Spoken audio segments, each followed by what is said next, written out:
मैं doctor Sanjay Kumar Singh, assistant professor, department of commerce, Ghatshila college, Ghatshila. हम लोग डेवलपमेंट ऑफ मैनेजमेंट थॉट पे चर्चा कर रहे हैं। पिछले लेक्चर में भी हमने इस पे चर्चा की थी, जिसमें हमने क्लासिकल अप्रोच की चर्चा की थी। दूसरा है नियो क्लासिकल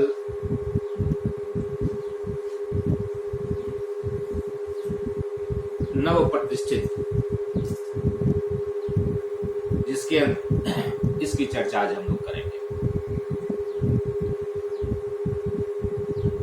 प्रथम विश्व युद्ध के समाप्त होने के पश्चात विश्व में ऐसी तेजी से परिवर्तन हुआ जो लोगों को सोचने की दिशा बदलने पर मजबूर कर दिया। विश्व शांति के लिए लीग ऑफ नेशंस की स्थापना की गई। रूस में लेनिन ने सफलतापूर्वक पूंजीपति वर्ग को नष्ट कर समाजवादी राज्य की स्थापना की तथा विश्व में अंतर्राष्ट्रीय सहयोग तथा मानवीय अधिकारों पर जोर दिया जाने लगा, जिससे प्रबंध ने समाज के बदलते दृष्टिकोण को अनुभव किया।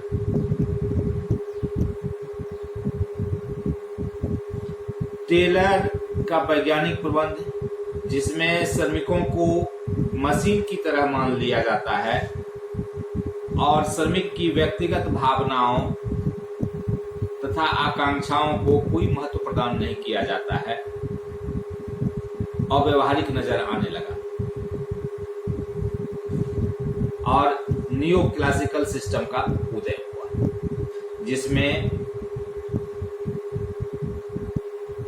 हार्थोन प्रयोग, व्यवहारवादी दृष्टिकोण, प्रणाली दृष्टिकोण एवं संयोगिक दृष्टिकोण को सम्मिलित किया गया है। हम लोगों को यहाँ पे हार्थन प्रयोग, व्यवहारवादी दृष्टिकोण एवं प्रणाली दृष्टिकोण की चर्चा करनी है, क्योंकि यह हमारे विषय सूची में इसे सम्मिलित किया गया है।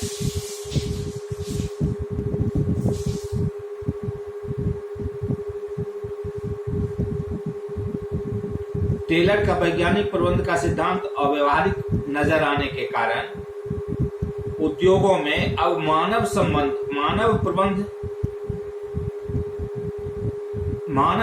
प्रबंध ह्यूमन रिलेशन मैनेजमेंट पर शोध व प्रयोग आरंभ कर दिया गया, जिसमें जॉर्ज एल्टन मायो द्वारा प्रायोजित हार्थन प्रयोग सर्वाधिक महत्वपूर्ण माना जाता है। इसमें नव प्रतिष्ठित प्रबंध शास्त्रों की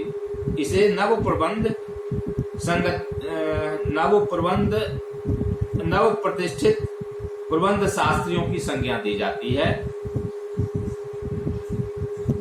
जॉर्ज एल्टन मायो को नव प्रतिष्ठित प्रबंध शास्त्रियों की संज्ञा दी जाती है। नव प्रतिष्ठित में जॉर्ज एल्टन का नाम सर्वोपरि आता है। हार्थन प्रयोग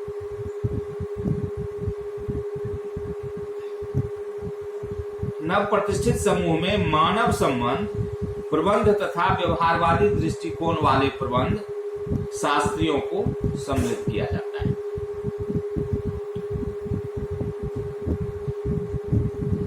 प्रोफेसर एल्टन मायो का जन्म 1880 में ऑस्ट्रेलिया में हुआ, जहां उन्होंने तर्कशास्त्र, नीतिशास्त्र और दर्शन शास्त्र का अध्ययन किया।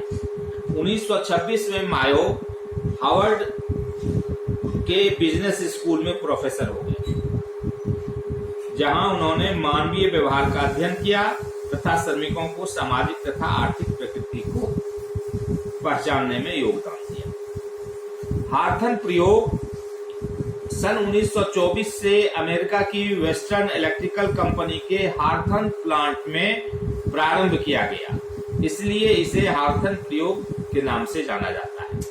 सन 1927 तक ये प्रयोग नेशनल रिसर्च काउंसिल की सहायता से किए गए, परंतु इसके बाद सन 1932 तक ये प्रयोग हार्वर्ड बिजनेस स्कूल के प्रोफेसर एल्टन मायो तथा उसके साथियों के सहयोग से किए गए। प्रयोग प्रारंभ करते समय वेस्टर्न इलेक्ट्रिकल कंपनी अमेरिका की अग्रणी कंपनियों में से थी तथा अपने श्रमिकों के कल्याण में विश्वास रखती थी। श्रमिकों को अधिक उत्पादन के लिए वित्तीय प्रेरणाएं दी जाती थी।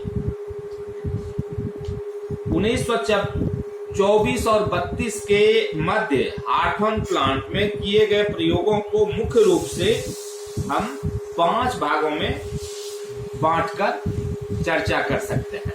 पहला, रोशनी प्रयोग, एल्यूमिनेशन एक्सपेरिमेंट।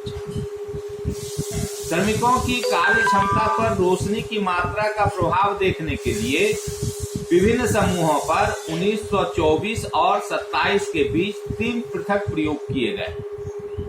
कुछ श्रमिकों को 2 भागों में बांटा गया। एक श्रमिक समूह को समान रोशनी में काम करने दिया गया, जबकि दूसरे श्रमिक समूह को कुछ दिन अधिक रोशनी में तथा कुछ दिन कम रोशनी में काम करने दिया गया। जबकि दूसरे श्रमिक में काम करने दिया गया और यह पाया गया कि दूसरे श्रमिक समूह के उत्पादन में दोनों ही दशाओं में वृद्धि हुई और निष्कर्ष निकाला गया कि इस प्रयोग से यह निष्कर्ष निकाला गया कि कार्य क्षमता पर प्रभाव डालने वाले तत्वों में रोशनी महत्वपूर्ण तत्व नहीं है। महत्वपूर्ण तत्व अन्य हैं जो पता किए जाने चाहिए।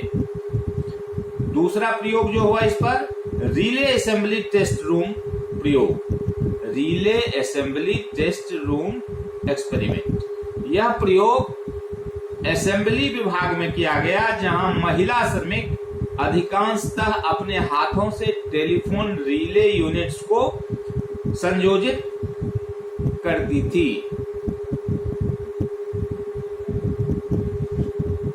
इस प्रयोग का मुख्य उद्देश्य उन तत्वों का पता लगाना था जो रोशनी के अतिरिक्त श्रमिकों की उत्पादन क्षमता को प्रभावित करते हैं। यह प्रयोग 13 बार भिन्न भिन्न साप्ताहिक अवधियों में किया गया। इस प्रयोग के लिए असेंबली विभाग से 5 लड़कियों को चुना गया और उनके असेंबली कार्य के लिए एक पृथक कमरे व उसमें एक बेंच की व्यवस्था की गई। शेष कार्य दशाएं असेंबली विभाग जैसी ही रखी गई। सामान्य दशाओं में इनका उत्पादन रिकॉर्ड किया गया। इसके बाद इन पर काम के मध्य कुछ मिनटों के अवकाश, मुफ्त भोजन तथा कार्य के घंटे में कटौती जैसे प्रयोग करके इनके उत्पादन पर पड़ने वाले प्रभाव रिकॉर्ड किया गया। इनको छोटे श्रम समूहों में प्रेरणात्मक मजदूरी प्रदान की गई। कुछ प्रयोग के निष्कर्षों की शुद्धता के लिए कुछ समय बाद उपर्युक्त सभी सुविधाएं, जो भी सुविधाएं इनको दी गई थी, उन सुविधाओं को वापस ले लिया गया तथा कुछ दिन बाद पुनः लागू किया गया तथा प्रत्येक दशा में उत्पादन रिकॉर्ड किया गया, जिससे यह ज्ञात हुआ कि प्रति व्यक्ति उत्पादन में प्रत्येक दशा में वृद्धि हुई है, विशेषकर उस दशा में जब सभी सुविधाएं एक बार लागू करके वापस ले ली गई। निष्कर्ष निकाला गया कि इस प्रयोग से अवकाश का सामान्यतः उत्पादन क्षमता पर प्रभाव पड़ता है। निष्कर्ष यह निकाला गया कि अवकाश यानी रेस्ट पीरियड जो है, आराम का जो हम समय देते हैं, उसमें का सामान्यतः उत्पादन क्षमता पर प्रभाव पड़ता है, परंतु इसके अतिरिक्त लघु समूह, प्रेरणात्मक मजदूरी पद्धति तथा पर्यवेक्षण की अनौपचारिक गुणवत्ता का भी उत्पादन पे प्रभाव पड़ता है। तीसरा, द्वितीय असेंबली रूम तथा मायका स्प्लिटिंग टेस्ट रूम प्रयोग। Second relay assembly room and मायका स्प्लिटिंग टेस्ट रूम एक्सपेरिमेंट। प्रथम रिले असेंबली टेस्ट रूम प्रयोग में अनुसंधानकर्ता इस तथ्य की जांच से पूर्णतः संतुष्ट नहीं थे कि बड़े समूह की अपेक्षा छोटे समूह में प्रेरणात्मक मजदूरी पद्धति अधिक प्रभावशाली होती है। अतः यह दूसरा प्रयोग किया गया, जिसके लिए असेंबली रूम में 5 लड़कियों का दूसरा समूह तथा माइका स्प्लिटिंग रूम से 5 ऑपरेटर चुने गए। प्रथम समूह को सामूहिक प्रेरणात्मक मजदूरी पद्धति और दूसरे समूह को कार्यानुसार मजदूरी पद्धति के अंतर्गत रखा गया। प्रयोग के दौरान यह पाया गया कि दोनों ही समूहों के उत्पादन में वृद्धि हुई, यद्यपि यह वृद्धि दूसरे समूह में बहुत ही सामान्य दर से, यानी दूसरा जो कार्यानुसार मजदूरी पद्धति के अंतर्गत रखा गया था उसमें सामान्य स्तर की वृद्धि हुई, उत्पादन में सामान्य वृद्धि हुई। निष्कर्ष निकाला गया कि लघु समूहों में प्रेरणात्मक मजदूरी पद्धति उत्पादन में वृद्धि करती है, परंतु इस वृद्धि में कुछ अन्य अनियंत्रित तत्व बाधक होते हैं।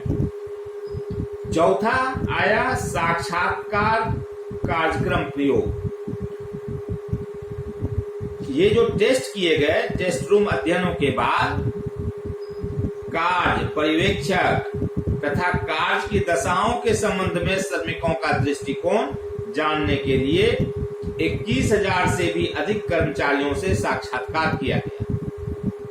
साक्षात्कार में कर्मचारी को पूछने की अपेक्षा उसे अपनी ओर से बात कहने पर अधिक जोर दिया गया। यह साक्षात्कार के परिणाम स्वरूप कंपनी ने श्रमिकों की कार्य दशाओं में सुधार तथा पर्यवेक्षकों को प्रशिक्षण प्रदान किया, ताकि पर्यवेक्षक अपने अधीन कार्य करने वाले श्रमिकों को यह अनुभव करा सकें कि प्रबंध उनके विचारों की कद्र करता है। इससे उनका मनोबल ऊंचा होता है। पांचवा, बैंक वायरिंग ऑब्जर्वेशन रूम प्रयोग एक्सपेरिमेंट। यह हार्थन प्रयोग का अंतिम चरण था, जिसका उद्देश्य अनौपचारिक समूह व्यवहार इनफॉर्मल ग्रुप बिहेवियर के बारे में अध्ययन करना। इसके लिए प्रारंभ में 14 ऑपरेटर्स को चुना गया और उन्हें 9-3-2 के उपसमूहों में बांटा गया। 14 को चुना गया, उसको 3 समूह में किया गया, एक में 9, एक में 3, एक में 2। 9-3-2 के उपसमूहों में बांटा गया। इन तीनों उपसमूहों द्वारा कार्यानुसार कार्य करने पर ही इकाई उत्पादित होती थी। क्रमानुसार कार्य करने पर ही इन तीनों उपसमूहों द्वारा क्रमानुसार कार्य करने पर ही इकाई उत्पादित होती थी। क्रमानुसार मतलब एक के बाद एक, फिर उसके बाद दूसरा, फिर उसके बाद तीसरा। तो इस तरह से जो यह क्रम था, उसके बाद ही इकाई पूर्ण रूप में उत्पादित होती थी। इनके उत्पादन में वृद्धि के लिए आकर्षक प्रेरणात्मक मजदूरी पद्धति की घोषणा की गई, परंतु इसके बावजूद भी उत्पादन में वृद्धि नहीं हुई। इसके उपरांत इन 14 ऑपरेटर्स के अतिरिक्त बैंक वायरिंग रूम के अन्य ऑपरेटर्स का भी साक्षात्कार किया गया। और निष्कर्ष निकला कि श्रमिक समूहों में अनौपचारिक मानदंड या समझौते निर्धारित रहते हैं। जो ये श्रमिक का समूह है उसमें अनौपचारिक मानदंड या समझौते निर्धारित रहते हैं जो काफी प्रभावपूर्ण होते हैं और प्रत्येक श्रमिक उनका पालन करने में ही अपने को सुरक्षित समझता है। तो ये था हार्थन प्रयोग का ये जो 5 भाग में हमने इनको देखा कि कैसे स्टेप वाइज जो उन्होंने जो एक्सपेरिमेंट किया, जो रिसर्च किया, इस तरह से ये 5 रिसर्च उन्होंने किया, 5 एक्सपेरिमेंट उन्होंने किया। निष्कर्ष क्या निकला? हार्थन प्रयोग का प्रभाव क्या हुआ? इम्पैक्ट ऑफ हार्थन एक्सपेरिमेंट्स क्या हुआ? हार्थन प्रयोग ने श्रमिक और उनके कार्यस्थल की नई तस्वीर पेश की। इन प्रयोगों के बाद प्रबंधकों द्वारा यह स्पष्ट रूप से स्वीकार किया जाने लगा कि संगठन एक सामाजिक व्यवस्था है तथा मानवीय घटक संगठन एक सामाजिक व्यवस्था है तथा मानवीय घटक इसमें सर्वाधिक महत्वपूर्ण है। परिणाम स्वरूप प्रबंध व्यवहार में तेजी से परिवर्तन होने लगा और समय और गति अध्ययन तथा अन्य इंजीनियरिंग सुधार के स्थान पर कार्य दशाओं, अभिप्रेरण, समूह संबंध, नेतृत्व तथा अन्य मानवीय पहलुओं पर जोर दिया जाने लगा।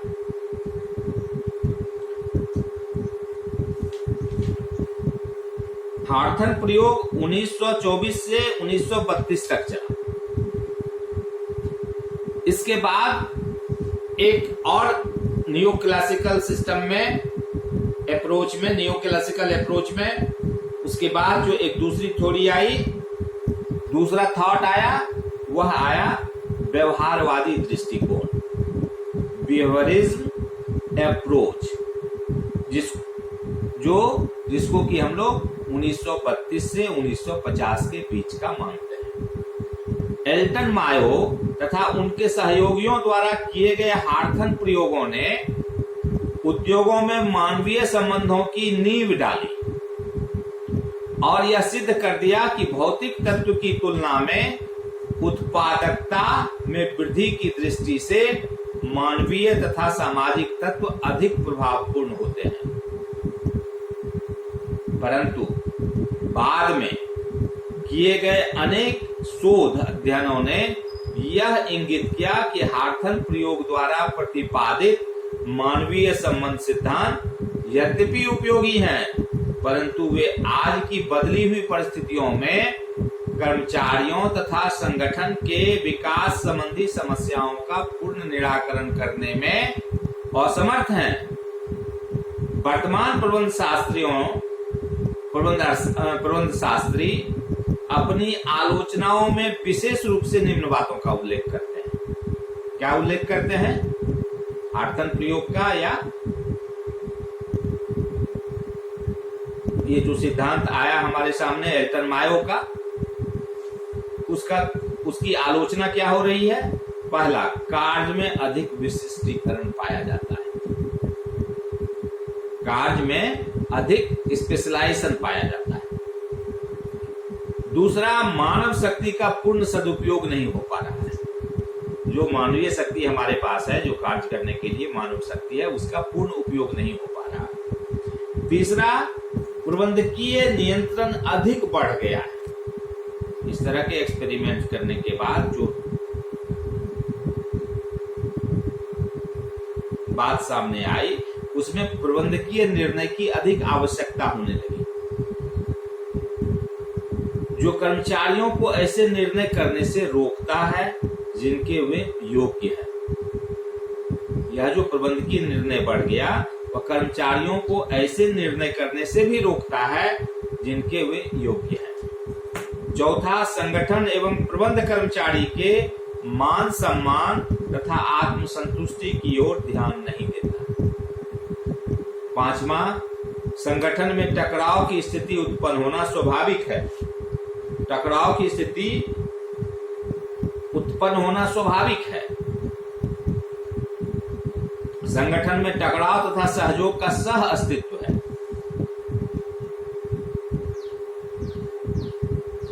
ऐसी अवस्था में संगठन में टकराव अगर उत्पन्न होगा तो यह सह अस्तित्व वाली भावना नहीं हो पाएगी। और छठा है, संगठन में कार्यरत व्यक्तियों के आपसी विभिन्न मतभेद पाए जाते हैं जो उनके व्यक्तिगत दृष्टिकोण, योग्यताओं, आवश्यकताओं एवं आकांक्षाओं से संबंध रखते हैं। इन प्रबंध विद्वानों का कहना है, जो ये हार्थन प्रयोग का जो आलोचना कर रहे हैं, एल्टन मायो के सिद्धांत की जो आलोचना कर रहे हैं, उन प्रबंध विद्वानों का कहना है कि आज का कर्मचारी अथवा श्रमिक अपेक्षाकृत अधिक शिक्षित एवं योग्य है। उसकी कार्य एवं वातावरण संबंधी आकांक्षाएं ऊंची हैं तथा वह विविधता लिए हुए चुनौतीपूर्ण कार्य करना पसंद करता है। इसके लिए ऐसे संगठन एवं प्रबंध की आवश्यकता है जो इनका प्रत्युत्तर प्रस्तुत कर सके। हाल के वर्षों में इस संदर्भ में विभिन्न संस्थाओं में मानव शक्ति के प्रभावपूर्ण प्रयोग हेतु नवीन तकनीक व सिद्धांत विकसित करने के लिए पर्याप्त शोध कार्य किया गया है। इसमें योगदान करने वालों में A Maslow, Douglas McGregor, Chris Argyris, Frederick Herzberg तथा रेनिस लाइकर्ट प्रमुख हैं। इनमें से कुछ विद्वानों के योगदान का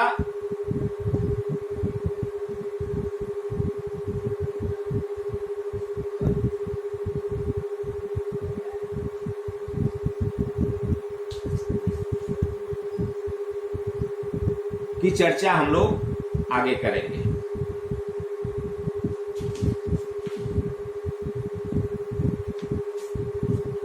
ए मैस्लो ने आवश्यकताओं की क्रमबद्धता का सिद्धांत प्रतिपादित किया, जो एक संगठन के अंतर्गत मानवीय व्यवहार की व्याख्या करता है। आवश्यकताओं की क्रमबद्धता का सिद्धांत, और यह सिद्धांत क्या करता है? एक संगठन के अंतर्गत मानवीय व्यवहार की व्याख्या करता है। यह सिद्धांत इस बात पर प्रकाश डालता है कि मानवीय आवश्यकताएं किस क्रम में मानवीय अभिप्रेरणा तथा व्यवहार को प्रभावित करती हैं। जैसे एक नए श्रमिक को ऊंची मजदूरी देकर अभिप्रेरित किया जा सकता है, तो एक अधेड़ उम्र के श्रमिक को प्रशंसा या सम्मान प्रदान करके अभिप्रेरित किया जा सकता है। इसी प्रकार डुगलस मैकग्रेगर ने कर्मचारियों के व्यवहार तथा अभिप्रेरणा के संबंध को समझने के लिए एक्स तथा वाई सिद्धांत का प्रतिपादन किया और बताया कि सिद्धांत वाई अधिक व्यवहारिक एवं महत्वपूर्ण है। इसी क्रम में विक्टर ब्रूम ने भी अभिप्रेरणा की प्रत्याशा का सिद्धांत और फ्रेडरिक हर्जबर्ग ने अभिप्रेरणा आरोग्य सिद्धांत प्रतिपादित किया।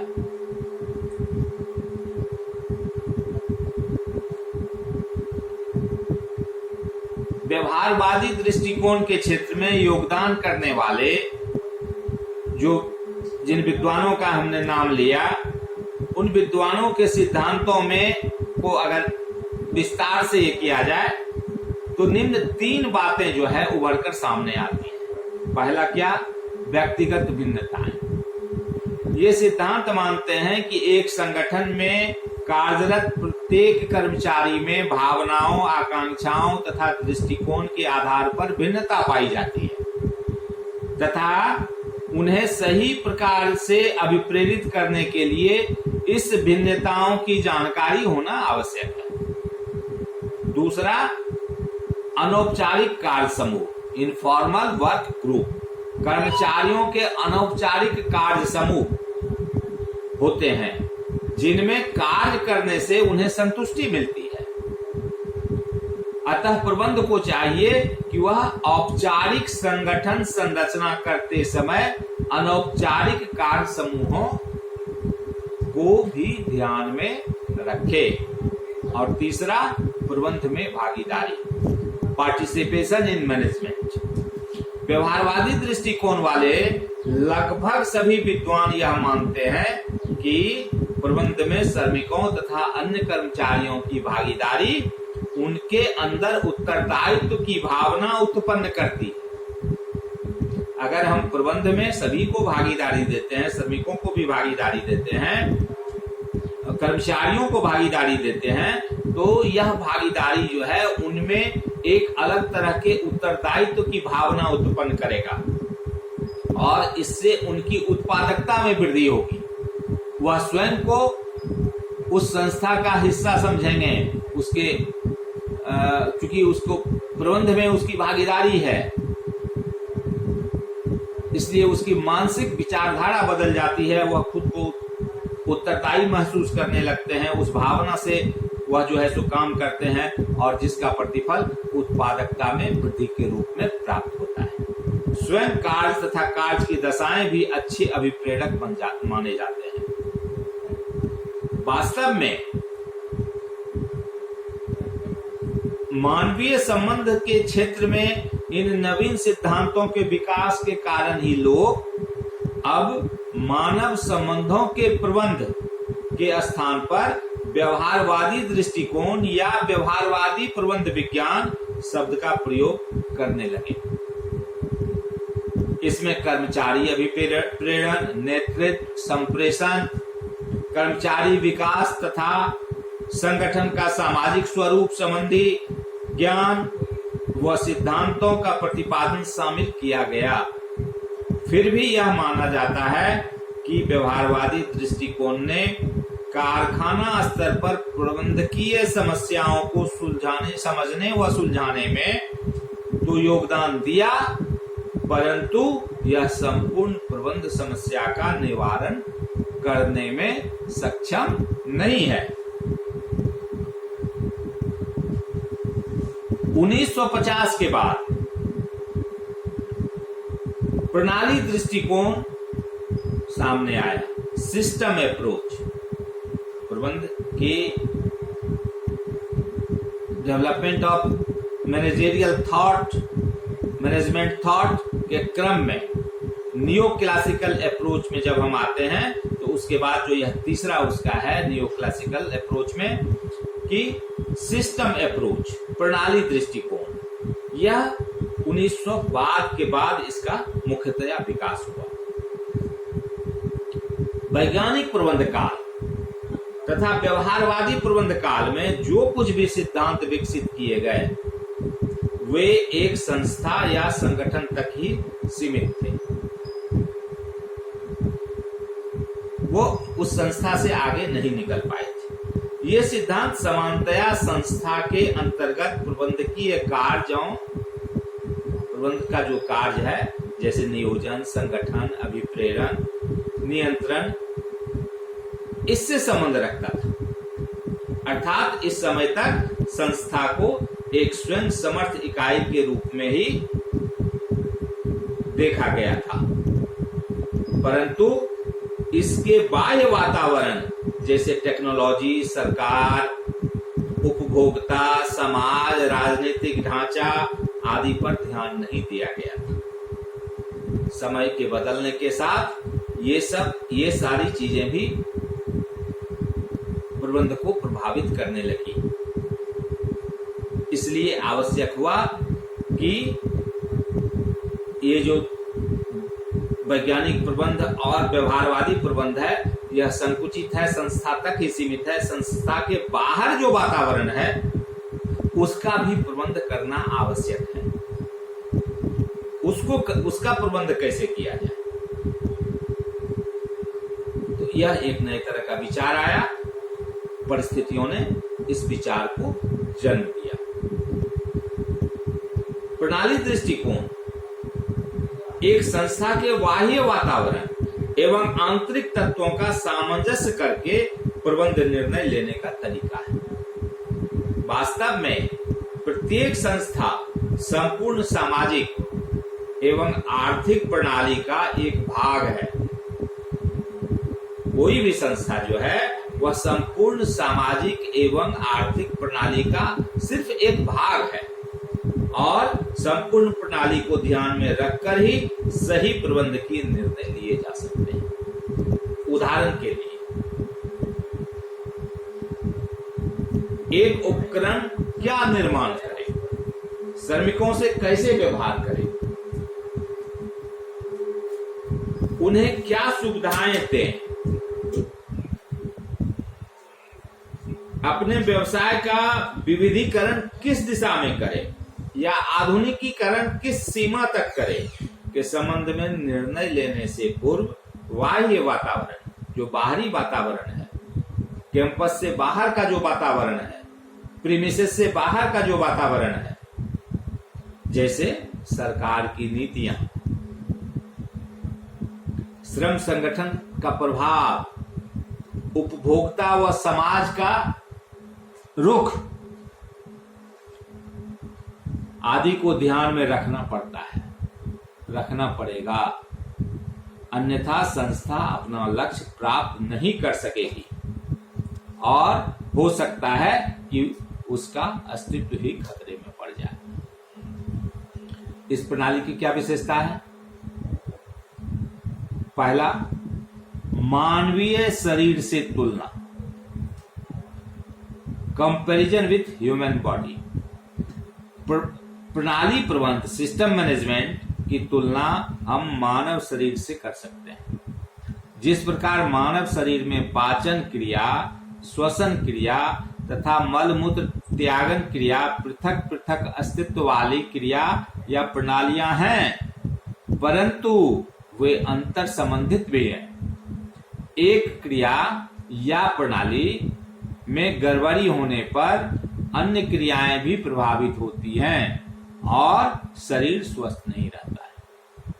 इसी प्रकार संस्था का आंतरिक संगठन एक पृथक प्रणाली है तथा बाह्य वातावरण, टेक्नोलॉजी, राजनीतिक ढांचा, समाज आदि अन्य पृथक प्रणालियां हैं, परंतु वे अंतर संबंधित भी हैं और संस्था के सुचारू रूप से संचालन के लिए इन सभी तंत्रों में सामंजस्य पैदा करना जरूरी है। दूसरा है वातावरण तथा संगठन में अंतर संबंध, interdependence in environment and organisation.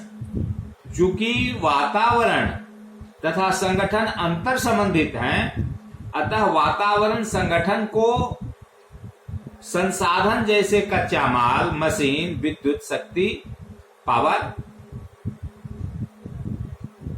श्रम आदि प्रदान करता है। संगठन इन संसाधनों को उत्पादों या सेवाओं में परिवर्तित करके पुनः वातावरण को उपभोक्ता को प्रेषित करता है। अब यदि उपभोक्ता संगठन से उत्पादन में कुछ परिवर्तन कराना चाहते हैं तो वे प्रतिक्रिया व्यक्त करेंगे, जिसके आधार पर संगठन संसाधनों के मिश्रण में परिवर्तन करेगा और उत्पाद में आवश्यक संशोधन करेगा। तीसरा, उप प्रणालियों का अस्तित्व, एग्जिस्टेंस ऑफ रूल सिस्टम। प्रबंध, ये जो प्रणाली है, प्रणाली प्रबंध में एक प्रणाली के अंतर्गत कुछ उप प्रणालियां होती हैं, सब सिस्टम्स होते हैं। एक सिस्टम में कुछ सब सिस्टम्स होते हैं। जैसे एक व्यावसायिक उपक्रम की संगठन प्रणाली में उत्पादन विभाग, विपणन विभाग, वित्त विभाग, सेवावर्गीय विभाग आदि उप प्रणालियां हैं।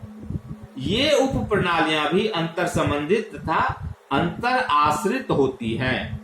अर्थात एक उप प्रणाली में परिवर्तन का प्रभाव दूसरी उप प्रणाली पर भी पड़ता है। उदाहरण के लिए मांग मंदी के कारण यदि वस्तु की बिक्री कम हो रही है तो बिक्री को संतुलित करने के लिए उत्पाद में कुछ नवीनता लाने का प्रयास करना होगा। मंदी के कारण अगर वस्तु की बिक्री कम हो रही है, मांग कम हो रही है तो बिक्री स्वाभाविक रूप से कम होगी। तो बिक्री को संतुलित करने के लिए उत्पाद में कुछ नवीनता लाने का प्रयास करना होगा, जिससे उत्पादन उप प्रणाली प्रभावित होगी। अब मंदी का असर पहले बिक्री पर पड़ा, बिक्री मांग में कमी आई, मांग में कमी के कारण बिक्री में कमी आई, तो यह मार्केटिंग डिपार्टमेंट प्रभावित हुआ। लेकिन उससे दूसरा डिपार्टमेंट जो हमारा प्रोडक्शन डिपार्टमेंट है वह भी प्रभावित होगा, उत्पादन उप प्रणाली भी प्रभावित होगा। और फिर उसको जो है बिक्री को बढ़ाने के लिए, मंदी काल में बिक्री को बढ़ाने के लिए, मांग को बढ़ाने के लिए अधिक विज्ञापन करना पड़ेगा, जिससे वित्त उप प्रणाली प्रभावित होगी, विज्ञापन प्रणाली भी हमारी प्रभावित होगी। नए नए विज्ञापन का तरीका ढूंढना होगा और इसमें वित्त लगेगा, खर्च बढ़ेंगे तो हमारा वित्त उप विभाग भी इससे प्रभावित होगा, उप प्रणाली भी प्रभावित होगा। अतः उप प्रणालियों में भी आपसी सामंजस्य एक संगठन के कुशलता पूर्वक संचालन के लिए आवश्यक है। चौथा, खुली प्रणाली पर जोर, एम्फेसिस ऑन ओपन सिस्टम। व्यावसायिक संगठन में सामान्यतया खुली प्रणाली देखने को मिलती है, ओपन सिस्टम देखने को मिलती है। खुली प्रणाली से आशय है जो स्वयं वातावरण से प्रभावित होती है और वातावरण को प्रभावित भी करती है। खुली प्रणाली यह जो है स्वयं वातावरण से प्रभावित होती है और वातावरण को भी प्रभावित करती है। वातावरण के जो संघटक हैं जैसे उपभोक्ता, टेक्नोलॉजी, सरकार, जहां एक और व्यावसायिक संगठन को अपनी आवश्यकता के अनुरूप बदलने के लिए बाध्य करते हैं, वहीं संगठन भी अपनी वस्तुओं और सेवाओं द्वारा वातावरण के संघटक में आवश्यक परिवर्तन संभव बनाता है। अपनी वस्तुओं और सेवाओं में नवीनता ला करके वह वातावरण के संघटक में, ये जो संगठक हैं उपभोक्ता हैं, टेक्नोलॉजी हैं, सरकार है, तो अपने उत्पाद के द्वारा प्रबंध जो है, ये जो संगठक हमारे पास मौजूद हैं, उपभोक्ता, टेक्नोलॉजी, सरकार, इन सब में हम परिवर्तन ला सकते हैं। नहीं, कैसे ला सकते हैं? तो वस्तु और सेवाओं में नवीनता लाकर, उसकी उपयोगिता को बढ़ाकर, यूटिलिटी को बढ़ाकर, नए नए उपभोक्ता उसको पकड़ेंगे, उसकी मांग बढ़ेगी, नया टेक्नोलॉजी उसके लिए यूज होगा। तो वस्तुओं और सेवाओं के द्वारा भी वातावरण का जो संघटक हमारा है, जो तत्व हमारा है, उसमें हम आवश्यक परिवर्तन संभव बना सकते हैं।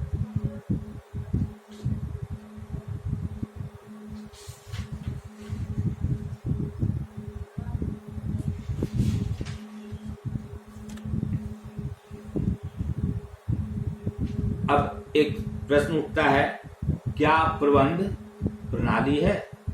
Is management is a system? यह शॉर्ट आंसर में आप लोगों को लिखने के लिए आ सकता है। इसका जवाब है हाँ। प्रबंध को आधुनिक समय में एक प्रणाली माना जाता है, क्योंकि प्रणाली दृष्टिकोण संगठन और बाह्य वातावरण के अंतर संबंधों को प्रबंध द्वारा भली प्रकार विश्लेषित करने तथा समझने पर जोर देता है। यह जो प्रणाली है, प्रबंध जो आधुनिक समय में इसको एक प्रणाली माना जाता है, एक सिस्टम माना जाता है, क्योंकि प्रणाली दृष्टिकोण संगठन और बाह्य वातावरण के अंतर संबंधों को प्रबंध द्वारा भली प्रकार विश्लेषित करने तथा समझे जाने पर जोर देता है, ताकि प्रबंध संगठन की समस्याओं के प्रति संकीर्ण रुख न अपनाकर, ताकि प्रबंध संगठन के प्रति संकीर्ण रुख न अपनाकर व्यवहारिक तथा एकीकृत रुख अपनावें। समस्याओं का समाधान खोजते समय सभी अंतर संबंधी प्रणालियों तथा उप प्रणालियों पर पड़ने वाले प्रभाव तथा उनकी प्रतिक्रियाओं को ध्यान में रख सके।